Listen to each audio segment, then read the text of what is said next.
Call of Duty campaigns have been kind of like the taboo for a single player experience because the majority of the game is not revolved around a single player story. It's all about cooperating with your teammates, it's all about fighting them. The multiplayer has always been gargantuan. They have Warzone now, they have a Spec Ops co-op mode. Even in other Division studios working on Call of Duty, they have zombies or some other crazy thing like Extinction. So there has always been kind of a backseat feeling to Call of Duty for quite a while, and I've felt that it's always been a neat like side part of the game. In every single game I've enjoyed most of the Call of Duty campaigns. I've played almost every single one of them, so I feel pretty well knowledgeable about it, and I put up my anime glasses right now because I am going to kind of rate how Modern Warfare 2 played out since I just recently finished it. So in this video, I'm going to talk about what the campaign did really well, what it didn't do so well, yikers, there's some bad parts, and where would I rank it among some of the recent Call of Duty campaigns. And before we get into the video, make sure to hit that like and subscribe button to catch more content here on the channel. I kind of upload whatever the hell I want, but I hope you guys fall in love with the editing and some goofy videos. So without further ado, let's get right into it. So when thinking about positive things about the Modern Warfare 2 campaign, the number one thing I can think of is how the storyline is really well connected. Call of Duty has usually had a multi-character system where you played as 2 or 3 soldiers who had missions they went on during a campaign. For example, you had Roach and you had Soap.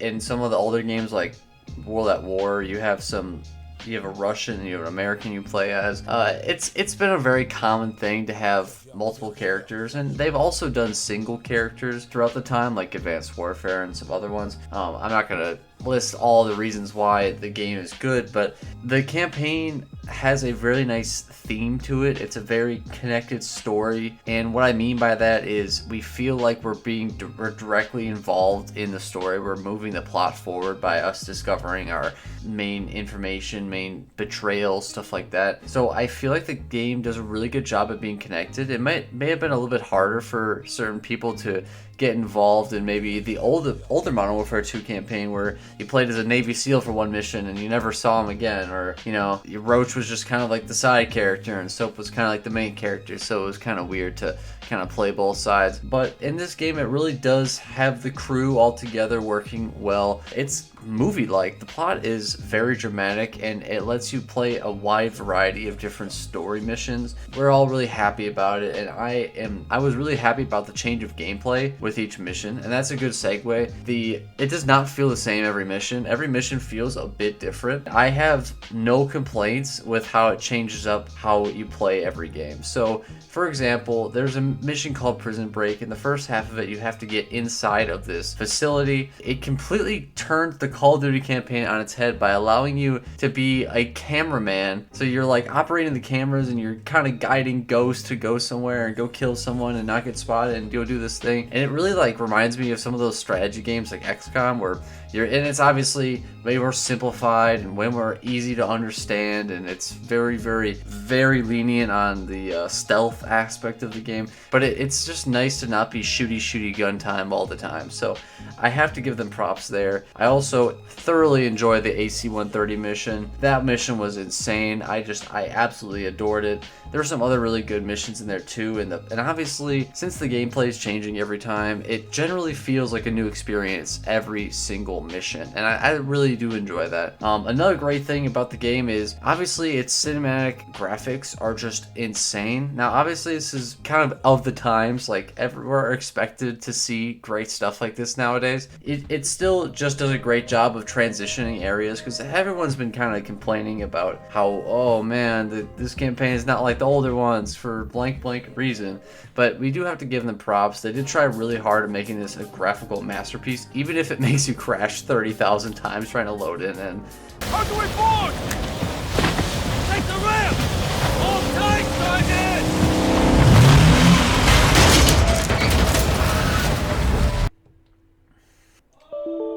oh, my poor video card has been humiliated multiple times by this game. Another great thing about the game is it does give you a wide variety of tools slash guns to use. There are so many different aspects to the game that I can't really get into without spoiling. Overall, you don't really feel like you're playing a Call of Duty campaign, which is good in itself because Call of Duty campaigns can get really repetitive, but there are some parts to the game that I wish I didn't play because they're trying to change it up a bit, and I'll get more on that in the second half of the video. Overall though, the whole storyline is pretty good. I would even say it's like a B+, A- tier story, but we've seen this before, so it's not like the plot did not twist as hard. It wasn't a big deal or anything, so I was kind of expecting how the ending was supposed to be, and you know, it is what it is. But without spoiling anymore, I'm just gonna say General Shepard may or may not be the bad guy in this one too. Okay, I'm just gonna put it out there. So anyways, that was my positives, and let's now talk about the negatives.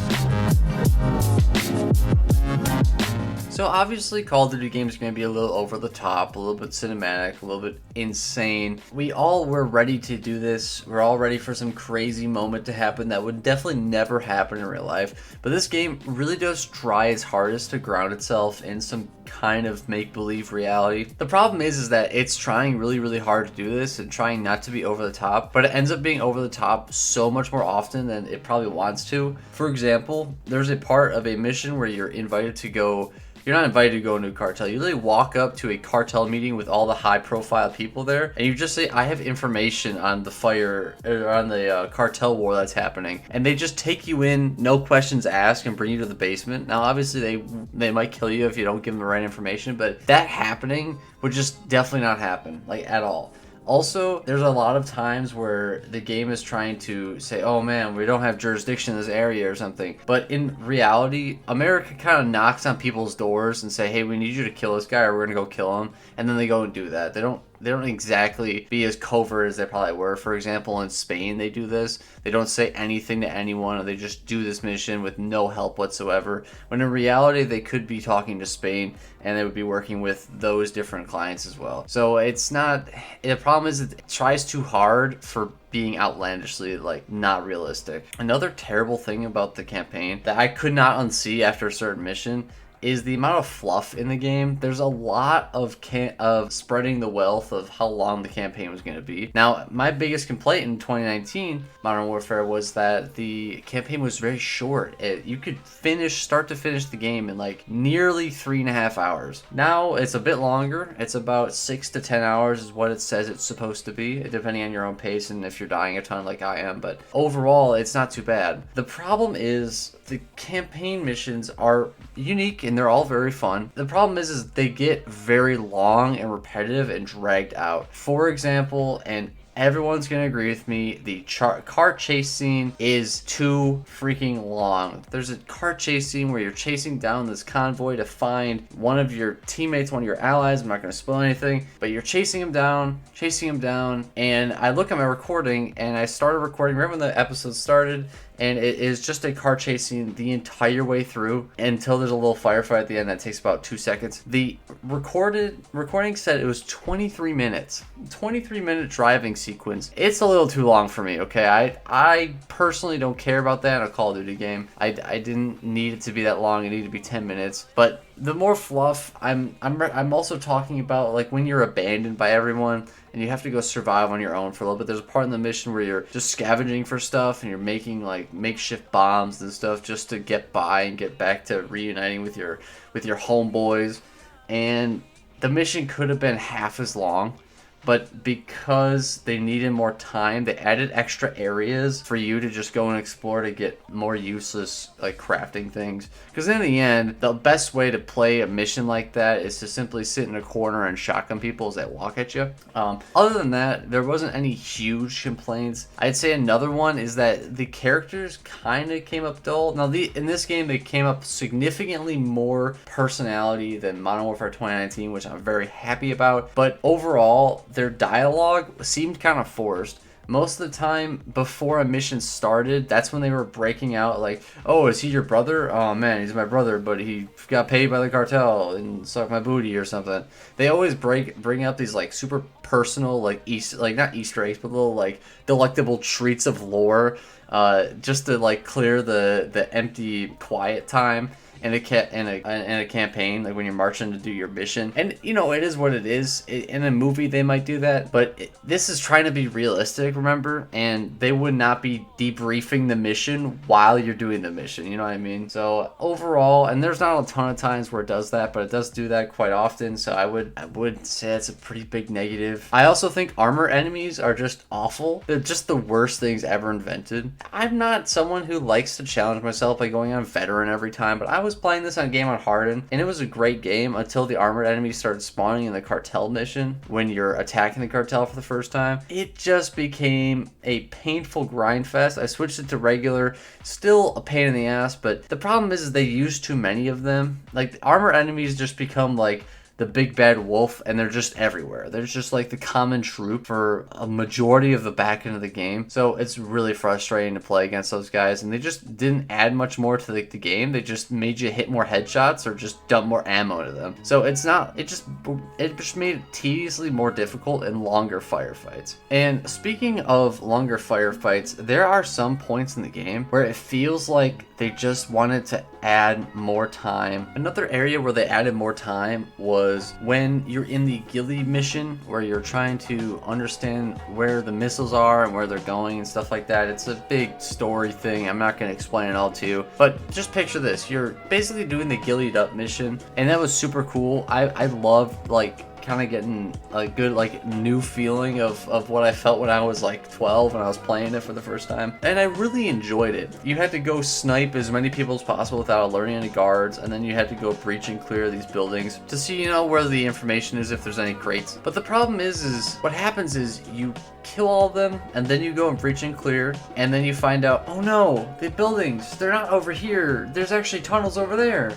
So then you go over and do the exact same thing twice. And I enjoyed it. Like, I enjoyed the gameplay of being a ghillie and just sitting up on the hills and sniping people. But it was so clearly and evidently like, oh shit, we need more time. So they copied and pasted the objectives for another part, which basically doubled the time for this mission. And it went from a 12-minute adventure to a 25-minute adventure. And that was just a bit too long for me. And it just became exhausting. And I just kind of felt like, why are we still here, just to suffer? So overall, I was not a big fan of that, and they do that a lot with a lot of different missions. But yeah, that was my main complaint with the game. Other than that, there were a lot of really fun and satisfying things to do in the game. Another big issue though that I had was the amount of glitches I had in the game. Not only graphical, I had plenty of graphical issues, but I'm not gonna flame that because there's still a lot of like buggy stuff with that. I'm talking about scripted events like a teammate walking into an elevator and blocking you and you can't